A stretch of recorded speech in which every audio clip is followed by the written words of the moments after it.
4 years after the operation to wipe out Karibungdong of crooks, the Kim Chun-seo squad receives a mission to extradite a suspect that fled to Vietnam.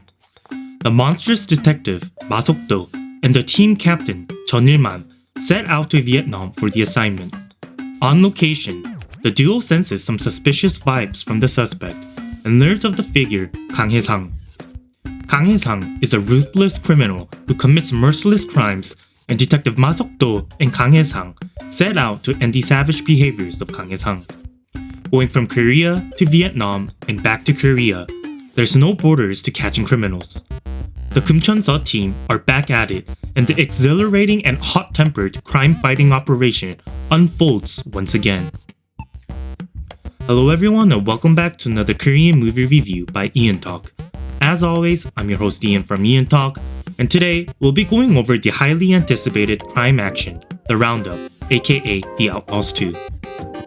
But before getting into the review, I'd just like to say that I'll be giving my thoughts and opinions of the movie from here on out. Therefore, there may be minor spoilers or parts about the movie that you may not want to hear before watching yourself. I'm going to keep spoilers to a minimum, but please be aware of this. Lee Sang-yong, the director of this film, is having his directorial debut with the film, but was on the production team of the prequel, The Outlaws, as well as the film Long Live the King, both films which were directed by Kim Yoon-sung. Although the director is different from the first, the film had numerous similarities, and you can tell director Lee took a lot from director Kim's style. The Korean title of the film is simply The Outlaws 2, whereas the official English title is The Roundup. I'm not sure as to why they decided to have a different title for the English version, but I think going with just The Outlaws 2 for English as well could have been a better movie title, since the first has such immense international popularity amongst K-movies and would be like free promotion for the sequel. Set to release on May 18th, I had the awesome opportunity to attend a pre-screening for this movie a week prior to its official release in Korea.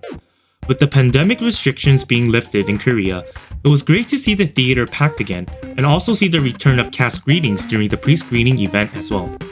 Seeing Ma Dong-seok as well as the other incredible actors in person was awesome. They're also apparently preparing to make another sequel to expand into a trilogy. The third The Outlaws movie is rumored to start filming in June, but we'll have to see if this is confirmed or not. The Roundup takes place 4 years after the operation that wiped out Karibungdong and sees the return of the monster detective Ma Seok-do and Kim Chun-seo's strong team carrying out a strong mission. The film sees the return of the first movie's cast, as well as some new faces including Ma Dong-seok aka Don Lee, Son Seok-gu, Choi Gi-hwa, Park Ji-wan, Ho Dong-won, Ha Jun, and more. And from the cast lineup, I think you can get the sense that the movie will be a great, exciting ride. But I'll get into the details in a short while. Before, I'd first like to give a quick shout out to ExpressVPN. If you're looking to access more Korean movies but don't know where to find them, I highly suggest using ExpressVPN and accessing more Korean content.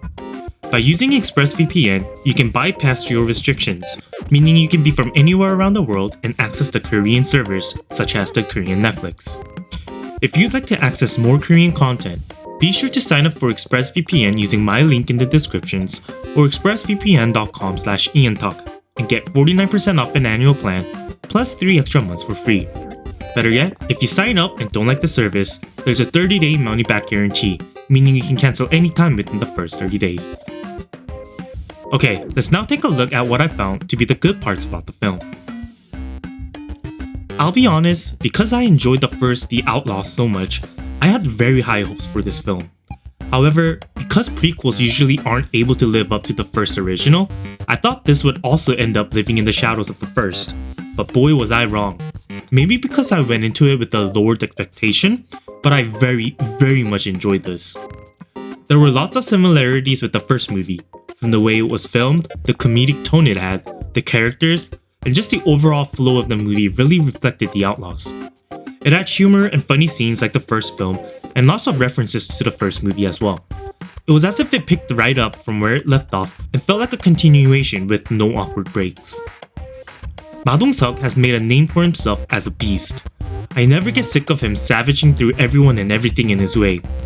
He was beastly as always in this, and his punches were refreshing as always.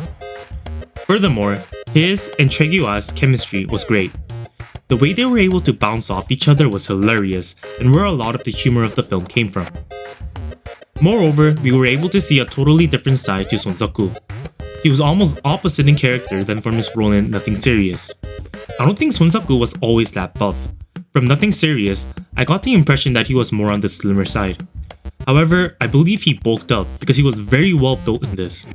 He fit well with the antagonist role and put on a chilling performance. And other than the main cast, there were also lots of familiar faces from the supporting cast as well. It was great to see the members of the police squad back, as well as Park Ji-won as well, who was also very funny in this. The story of the Roundup was loosely based on real events, where those who committed crimes in Korea fled to foreign lands and kidnapped and threatened the families of the victims for ransom. Because of this, a lot of the film was set in Vietnam. However, because the movie was filmed during the pandemic, the production inevitably must have had issues getting the film shot in the foreign land. Therefore, I would think they would have filmed majority of the movie domestically. However, they made it very natural and was produced very well.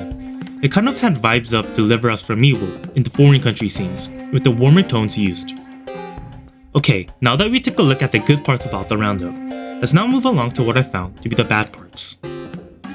I don't have much bad things to say about the Roundup, but to nitpick, one of the most iconic parts about the Outlaws was the character of Chang Chen, played by Yoon Ge-sang.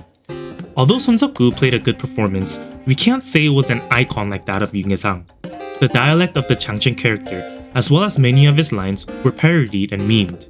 I can't say that this had, or more so will since it hasn't been released yet at the time of recording, that big of a cultural impact. At least I don't think it will. I mean, I may be wrong and may look absolutely stupid after the movie's release, but yeah, personally don't think it will. The antagonist role in the Roundup had a very different vibe, and the impression left by Son Seok-gu wasn't as big as that of what Yoon Ge-sang left me. However, don't get me wrong, as Son Seok-gu was still very good in this role.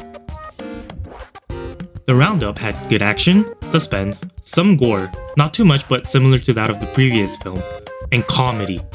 The film had me at the edge of my seat, clenching the armrest at the suspenseful action parts, and also chuckling and LOLing at the humorous parts. Because the first film, The Outlaws, was such a success, it's hard to live up to the prequel. However, this didn't disappoint. You know it's a good movie when it could be a good movie as a standalone film without the first. If you're a fan of Don Lee, this is a must-watch. It's up there in his top movies list. I'll give The Roundup a ticket price value of $14. And that concludes today's review on The Roundup. Thank you to everyone that watched till the end, and I hope this review has given you some insight into the film. If you've seen or are planning to watch the movie, I'd love to hear your thoughts about the film, so please leave a comment or join the EonTalk Telegram group and we can discuss over there. If you'd like to access more Korean content, be sure to sign up for ExpressVPN using my link in the descriptions to get 49% off an annual plan. Please also don't forget to like and subscribe if you enjoyed this video and would like more video movie reviews. Once again, thank you to everyone that watched till the end, and I'll see you guys in the next one.